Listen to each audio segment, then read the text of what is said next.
Hello everyone, welcome on in. It is the second Betting Weekly game bet match of a busy week of tennis with clay court action in Munich and over in Barcelona. And joining me to look ahead to tomorrow's matches is, as per usual on a Tuesday afternoon, it is our senior ATP Tour handicapper. It is Sean Calvert. Good morning to you, or good afternoon to you, Sean. Or good evening. Good morning, good afternoon, good evening. Good evening. How are you? Kind of late afternoon, isn't it, I suppose? Let's go with evening. Well, it depends where you're watching this. If you're watching this in whatever part of the world, it could be morning, afternoon, evening. So technically, I could be right. But where we are now, it's good evening to you.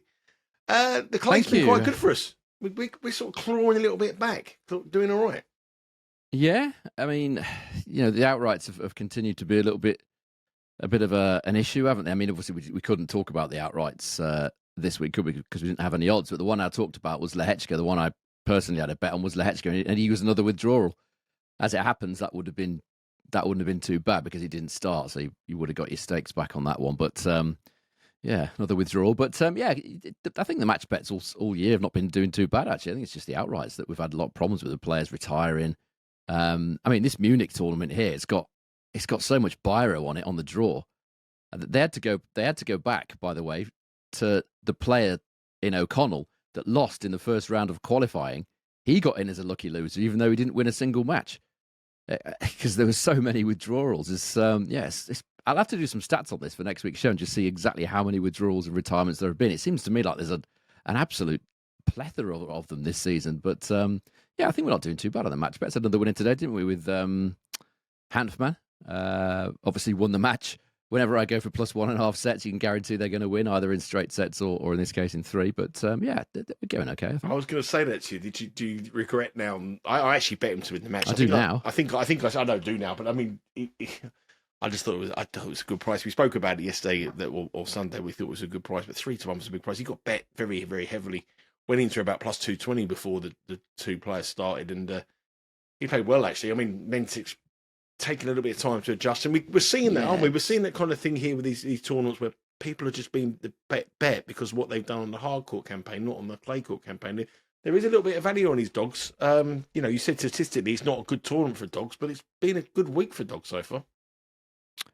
Well, I don't think the first day was particularly good in Munich. I think off the top of my head, I think most of the favourites won, but yeah, today I think it's certainly been better with Hanfmann, and I mean the matches are still going on at the minute. It's so busy, isn't it? There's matches going on in Barcelona, matches going on in Munich. So I'm not, whenever this goes live, it's all going to be dated, isn't it? But there's a couple of dogs gone in today, and hopefully there'll be a couple more at least going in tomorrow as well. Yeah, we've got some matches we're going to discuss for tomorrow. Before we go into the matches, the trends, the weather. The weather looked quite good in Munich today. I don't know if it's going to continue through the week. What have you seen so far from the eyes, from your data that you've got? What are we looking at?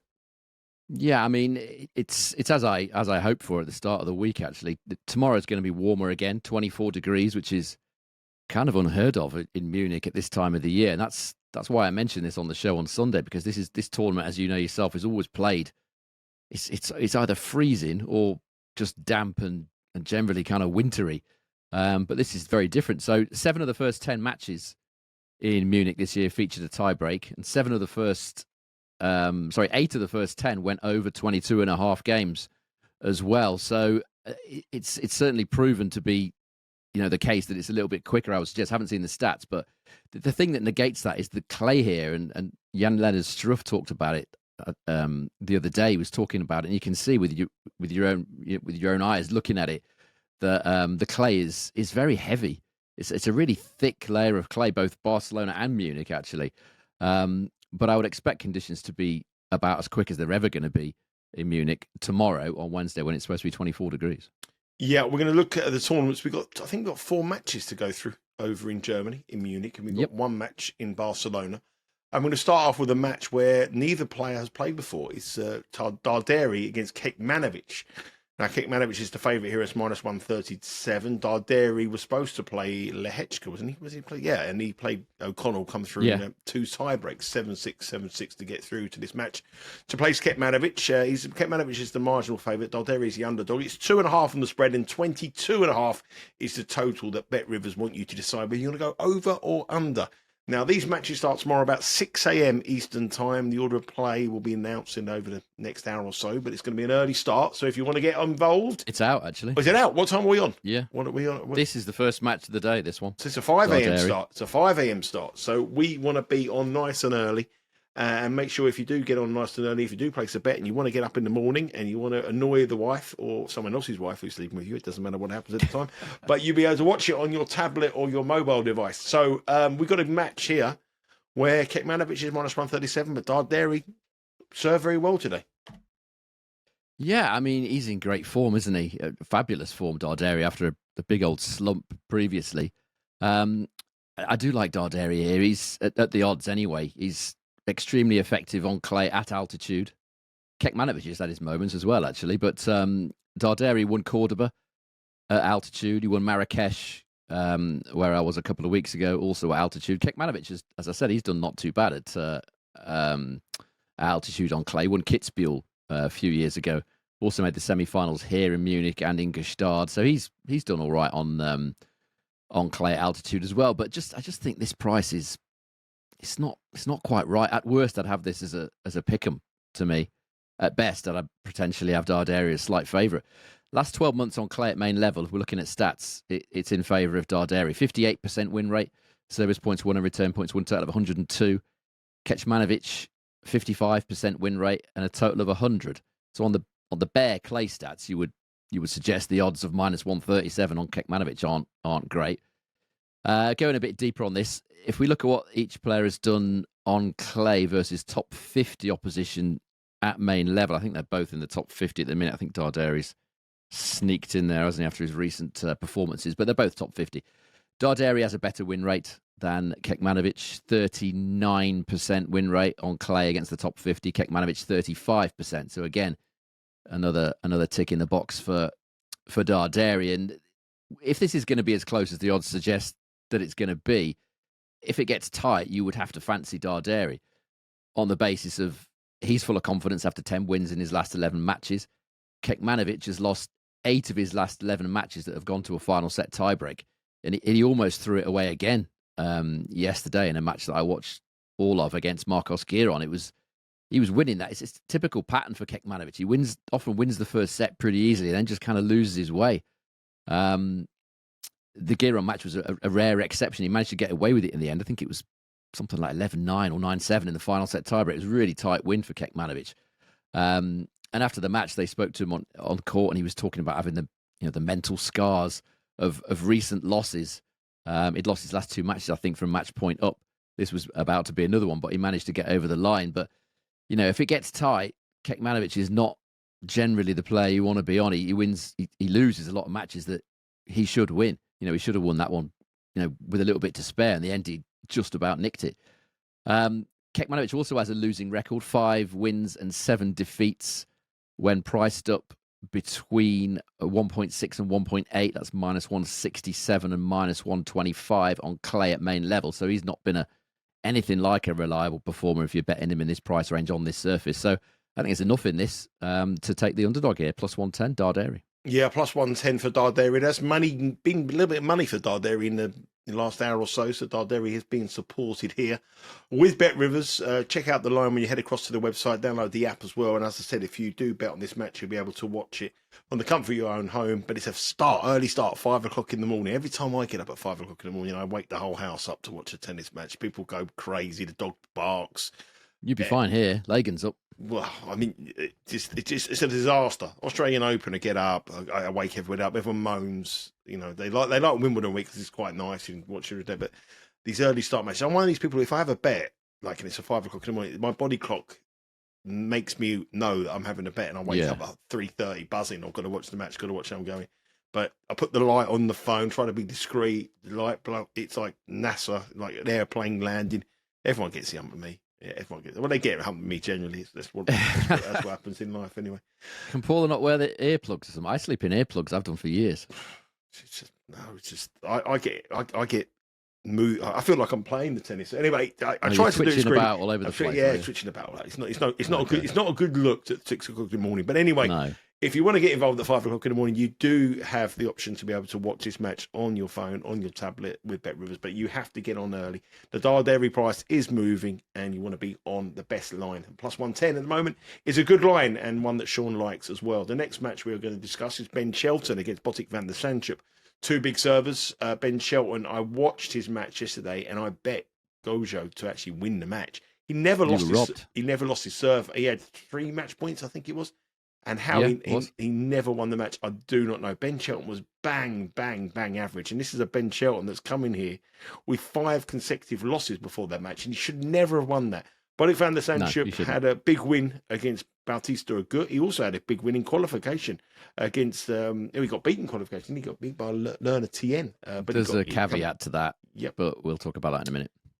So if you look at this, I think this is a very, very tough match for Shelton, who's clearly not comfortable on the clay. They have met once before in US Open qualifying back in 2021, and Botic van der Zandschulp won 3-6, 7-5, 6-4. We do know van der Zandschulp loves to play the big players. He loves the atmosphere. He doesn't really get motivated a lot, but when he plays the big players, he seems to get a bit motivated here, and he is a dog here at plus 120 with Bet Rivers. Ben Shelton is minus 148. Spread is 1.5. Total is 22.5. And we do know again that this match starts after the Darderi match. This is 6:10 a.m.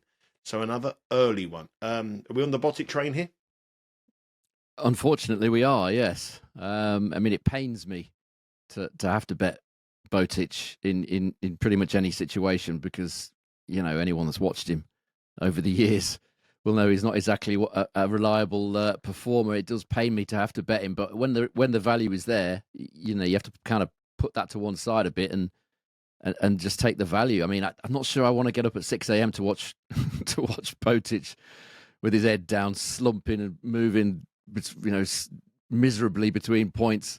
But hopefully it won't be one of those days because he doesn't normally have days like that here in Munich. You know, his record here is excellent. As you said, Shelton was very, very fortunate to beat Borna Goyo in that match yesterday. If you bet Goyo, you were robbed. Quite honestly, I did. I was robbed. You were absolutely robbed. I mean, he saved the 3 match points. I mean, not only that. I mean, if you look at the service points won and return points won totals of that match, it was 106-94 in Goyo's favour, and you know, he ended up losing that match. I think he only took 1 break point out of 10 opportunities. I know Shelton's a big server and he often is able to fend off break points, but on clay he should be taking more than 1 out of 10. And ultimately, Shelton's better mentality, his more positive mentality, was able to win him a match there that he should have lost. But you know, on clay, he's still very much a work in progress. I've said this a few times. If we look at what Shelton's done on European clay at main level, he's 7-12 win-loss. So he's won 7 of his 19 main level matches on European clay. So that's a win rate of 37%. It's difficult to get statistics for him because I can't isolate some of the tournaments because he's done well in Houston. I think he won Houston last year, if I remember rightly. But that isn't the same. You know, that's American red clay on a hard base. It's not European clay. It's totally different. But as I say, his 7-12 win-loss record tells you pretty much all you need to know. Van der Zandschulp in Munich, he's won 9 of his 12 matches here, 75% win rate, service points won and return points won, total of 107. And it's mainly the return game that's done it for him here. He's won 44% of return points in his 12 matches at this tournament, and that will certainly stand him in good stead against Shelton. I've had a look at what Van der Zandschulp's done against big servers. He's beaten Shelton in their only career meeting. I know it was a while ago, but even so, you take anything you can get as far as positive mental attitude is concerned with the Dutchman. He certainly went fair Shelton. He's also beaten Kyrgios. He's beaten Hurkacz. He's beaten Opelka. He's got a terrible record against Berrettini. I think he's 0-6 against Berrettini, but he has beaten other big servers. His record against left-handers, it's exactly the same win rate at main level against left-handers as it is against right-handers. They're both 50%. So no obvious issue there as far as he's concerned playing a left-hander. He did lose to a left-hander in qualies in Tien, but I think the qualifying results here are largely irrelevant because pretty much all the players who got in kind of knew they were going to get in because there were so many withdrawals. And this just feels like one of those. It feels like, all right, I'll turn up because I have to, but I'm already in the draw, so who cares? That happens quite a bit when you get some early withdrawals, which we did here. So I wouldn't be too concerned by that result. He seemed fine today against Bautista Agut, so I didn't really see any injury issues or anything. So yeah, plus 120, Van der Zandschulp. It's watch behind the sofa time, I'm afraid. It's probably not going to be an easy ride, as it rarely is with Botic, but I think we have to take Shelton on here.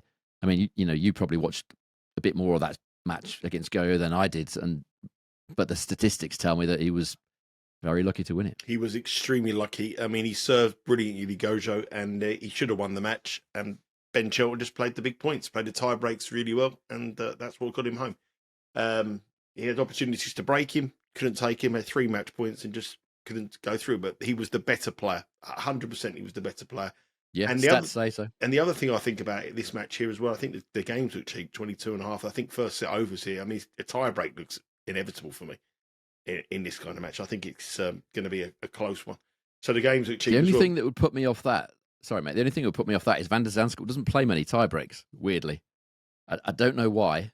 I mean, the psychologist could probably have a go at that. Probably because he fails trying to serve out a set, and he also fails trying to stay in a set on occasions, and maybe that's why. But yeah, he's a player that doesn't play that many tie breaks. But it's going to be hot. It's going to be quick tomorrow, quicker than normal. So yeah, I wouldn't put anybody off that sort of bet. I mean, we've seen how many tie breaks have come in already in Munich this week. Yeah, I think it's going to be a close one. But I like Botic as well. I mean, Ben Shelton rode his luck big time, and I just don't think he was interested really. I mean, he gave all the feelings that possible, yeah, and he lifted himself up the key points, but I don't think generally he was really interested. We'll see what happens there. But Botic van der Zandschulp, with his fantastic record in Germany at plus 120, is an official play, and I agree with Sean on that one. Let's move on to our next match. And before I do so, please make sure you hit the subscribe button. Please follow us on our socials at Because We Win on Instagram and Twitter. We're getting a huge amount of followers on Instagram. I mean, I've been working so hard to try to build our Instagram account up, and they're coming in really, really quickly. So, yeah, it's welcome along to everyone who's joined the Instagram account. Going to be more content on there as well. So please. Well, all your winners probably helped as well. That helps. But I mean, that's not going to happen every week. I'm going to have 10 from 10. I mean, if that happens ever again in the history of the Instagram account, that'll be great. But anyway, well, thank you very much for everyone joining, and please hit the subscribe button. Give us your comments. We have a guy who gives us all his predictions, lets us know every match what he thinks is happening. I like all that stuff. So we're moving to the community here, so let us know what you think and your comments as well. So thank you very much. Let's move on to the next match. It's an all-German affair, actually. It's Alexander Zverev, the tournament favourite, the number 1 seed, up against Daniel Altmaier. Now, I watched Daniel Altmaier play Carlos Alcaraz in Monte Carlo last week, and he went an early break up. He went to 3-3. He looked really good, and then all of a sudden, I think Alcaraz won 9 of the next 10 games to win the match fairly comfortably. But if you could just video them first 6 matches and send it across, you go, this guy's half a decent player here. It's a good highlights reel. It's a great night, but the rest of it you want to delete straight away. But Altmaier might go in a bit of confidence here against Alexander Zverev. We said already on the shows in the week he's not playing very well. The pressure of being number 1, his home tournament as well, in Munich as well, the pressure on him. He did come through Muller fairly comfortably in round 1, but Altmaier had a good win in round 1 as well. And the head-to-head is quite encouraging for Altmaier. He beat him last time out in Acapulco, 6-3, 3-6, 6-3, went loco down there. And in the US Open, it went in 2023. It was a 4-set match where Altmaier took a set as well. The Australian Open in 2022, Zverev won 3 sets to love, but 2 of them went to a tie-break. So there haven't been very, very heavy wins or either way. They've been long matches. I think if you bet the overs in all 3 of them, you would have cashed. This time around, Alexander Zverev is minus 670. Altmaier is plus 460, and there has been a little bit of money for Altmaier here. Spread 4.5, and the total, to me, again, looks very, very cheap. 20.5, minus 121 the over. Under 20.5, minus 105. All of them are cashed over. I do like the over here. I like Altmaier. Same kind of angle of Hanfmann, I think, plus a set, or maybe the game handicap. Are you thinking the same?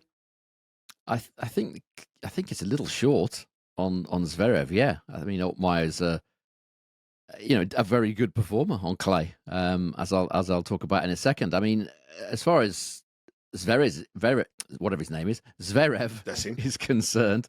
It's usually me that pronounces them wrong. Gojo, and you're the king of pronunciation. I don't know why I wouldn't say that, but I don't know why I can't pronounce Zverev today for some reason. Anyway, he played much better tennis, against Alexander Muller than we've seen from him probably since the Australian Open, really, and much more intent. Why doesn't he always play that way is the question. The weapons he has, the huge serve, the forehand when he hits it big, the super solid and reliable backhand. Far too often we just see him camping miles behind the baseline, waiting for the other guy to miss. I don't know why he doesn't play the way he played against Muller and the way he's been playing in recent sort of year or two. Why he stopped playing? The only thing I can think of is just a lack of confidence after that defeat in the final of Melbourne. We've seen it before. Once you lose a big match in a major final, we've seen it with Tsitsipas and others over the years. It does kind of depress them a bit for a little while. He looked a lot better against Muller than he has in some time, but it still should be a good test against obviously a highly motivated German opponent in Altmaier as well. The head-to-head's all on hard courts, which you would expect Zverev to have the edge for sure.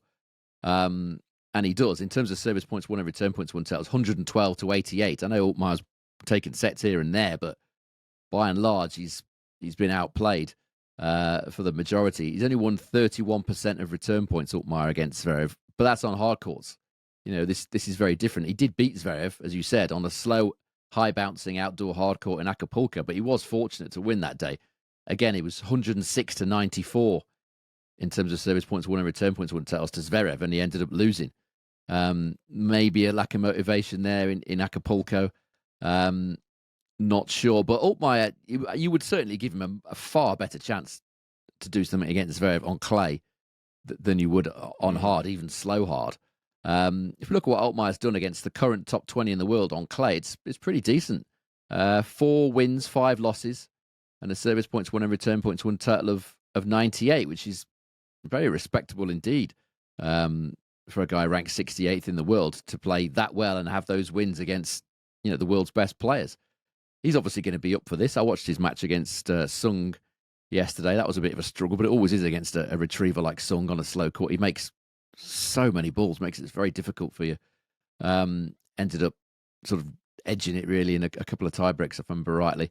Yeah, he's going to be up for this. He beat Zverev last time. He's a home player. He's seen Zverev struggle recently since the Australian Open. He's not going to be scared of him. He's already beaten him.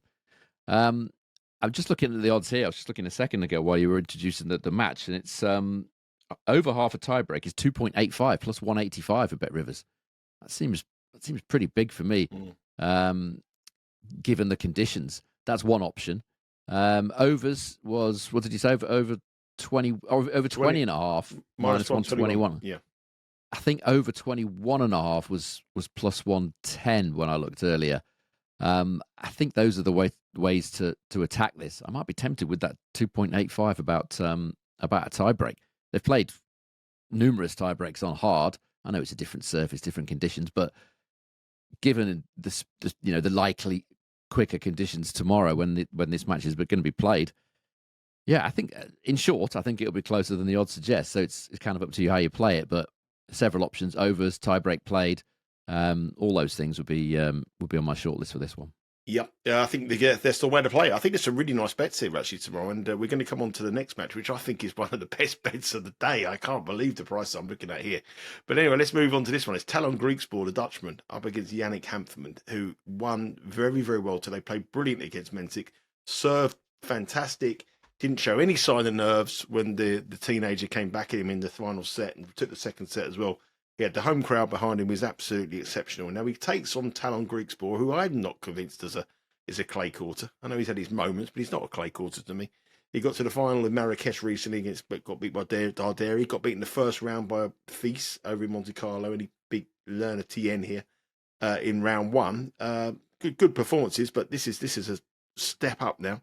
He's up against Yannick Hanfmann, who we know has got a brilliant record in Munich, and he's got a brilliant record against Griekspoor. They've met 4 times previously in various different stuff, 2 challenges in the Bundesliga competition, which only once in the Indian Wells in the main tour. And Griekspoor won that 6-3, 6-3, but that's obviously on a hard court where Griekspoor would have the edge. The other 3 matches have all been on clay, and Hanfmann has won the lot. And in them 2 challenges, I know they were a long time ago, 2021 and 2018, Hanfmann actually took two. He bailed him 6-love in 2 sets. He took in 2 challenges. So they've been very, very easy wins for Hanfmann. I was really impressed with him today. Unfortunately, the price that we have there on the graphic plus 210 has gone. But fortunately, it's only gone by plus 205, which is still the best price in the land for Hanfmann. Now, I'm bigging this up, hoping that you are going to agree with me. If you turn around and say Griekspoor's a great bet, minus 3.5. But I'm hoping, so if you were going to go for Hanfmann, it's now plus 205. The spread here is 3.5, ludicrous. Hanfmann plus 3.5 is minus 114. And the totals is 22.5. What am I missing with these odds? I'm not at all convinced that these odds are correct. I just think it's recent form with Hanfmann. Before he beat Mensik, he was coming on a run of 4 or 5 losses in a row. He's not had a great season. That's probably where this is coming from. And Griekspoor's been winning matches, as I've said before, winning some matches that he shouldn't have done. But he's been winning them. That's basically where the odds come from, I think. Again, this one looks like a tiebreak match to me. On a warm day, as I said, it should play faster than previous years here. It'll suit that these two both have big serves. Hanfmann loves, as I said before, he loves clay at altitude, and quick clay at altitude would be perfect for him. It's often, as I said, it's often kind of damp and stodgy here. Not the case at the moment. It might be like that later in the week, but certainly not as far as tomorrow's concerned. The thing that would put me off Hanfmann on the money line, really, I'm not sure he's well. He was doing an awful lot of coughing and spluttering during that Mensik match, and he said he was sick last week. Still seems to be pretty sick this week, from what I could tell. He was coughing constantly through that match, so that would worry me as far as the money line is concerned. But it would suggest that he'll want to get off to a fast start here. And we know what Hanfmann can do on quick clay altitude. 7 of his last 14 matches on what I would consider to be quick clay have featured a tiebreak, so 50% of those. Griekspoor, similar. 4 of his last 7 matches on quick clay have featured a tiebreak. And on all clay, 9 of his last 16 matches have featured a tiebreak. We're getting, I think it's 2.33, just checking on the live page here. Yeah, 2.33 plus 133 about a tiebreak in this match. So that's certainly an option. Griekspoor, again, he's just as effective on clay, well, almost as effective on clay as far as his serve is concerned, as he is on other surfaces. Not quite, but not far off. 74% first serve points won.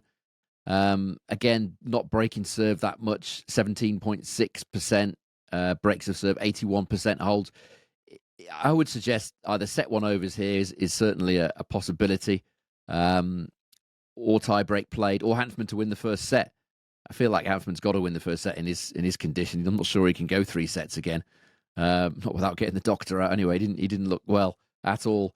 So yeah, I think those are the options there. I'm just a little bit put off by the physical condition of Hanfmann. I'm not sure how he's going to shape up. He's going to give it his all, though. It's Munich. It's his home tournament. He lived here for years. So he's going to give it absolutely everything. Set one or he over half a tie break. Yeah, he mentioned that in his press conference today, that fact that he lived there for 6 years, his home tournament, and plus 205. He's trained there for years, yeah. Yeah, I think it's a big price. I mean, I'm sure he's got a little bit of a cold. Get some medicine in him, get a little.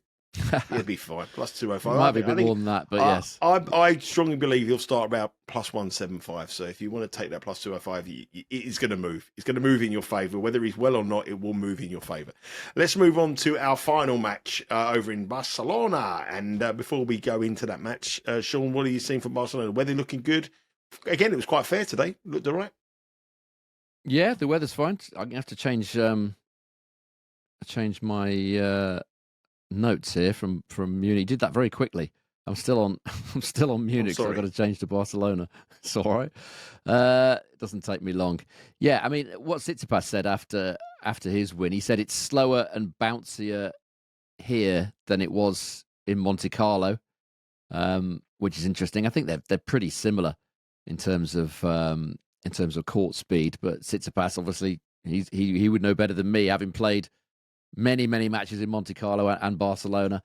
So yeah, he's saying it's slower and bouncier. As far as the stats are concerned, round 2 of Barcelona, not generally a great one for underdogs. 28% underdogs have won on average in Barcelona, and the profit and loss, if you'd have backed all the underdogs, you'd be minus 175.70. I think that's in the last 9 editions or so.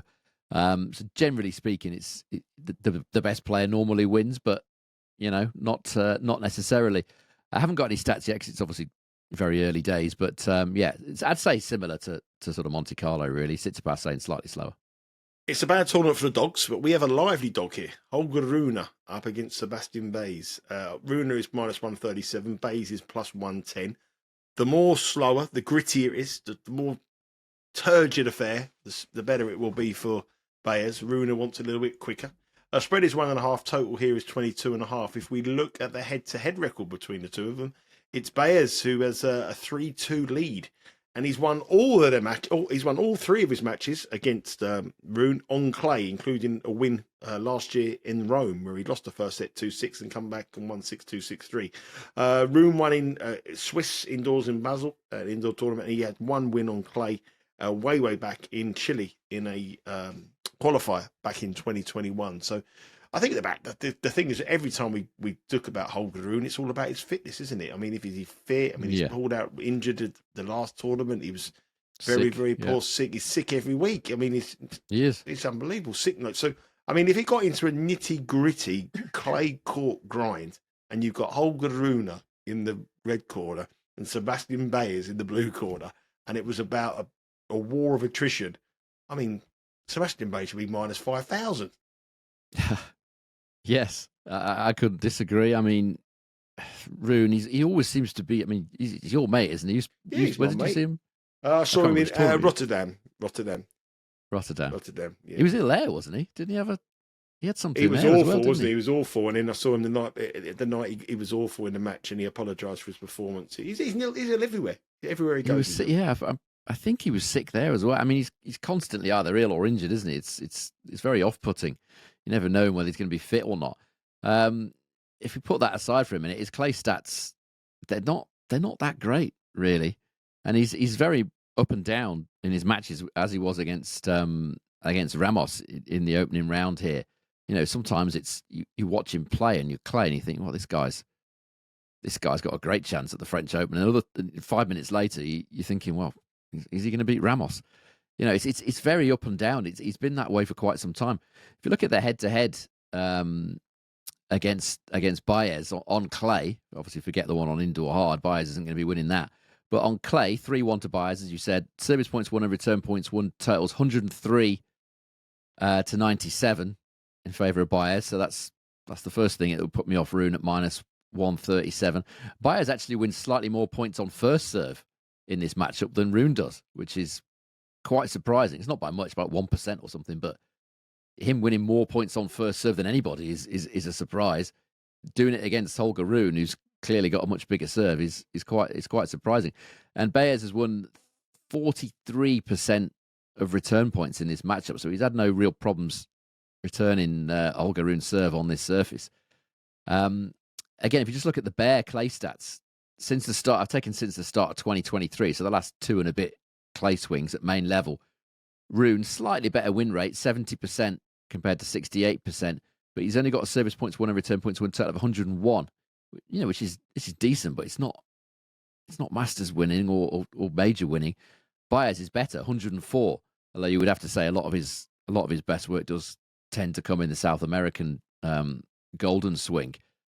I've also taken a look here what these two have done against the current top 20 in the world on clay. Again, it's Rune with a much better win rate, but a worse set of statistics. Rune, 44% win rate, but a service points won and return points won total of just 95. Baez is on 97, but he's only won 24% of the matches. So it's a bit of a common theme here. Baez should be winning more matches than he does based on his stats, and Rune is perhaps winning a few more matches that he perhaps ought not to based on his stats. So it's slightly opposite. I'm tempted with Baez on the money line. The thing that would put me off that is that he doesn't win enough matches that he should win. Tends to lose a lot of tight ones.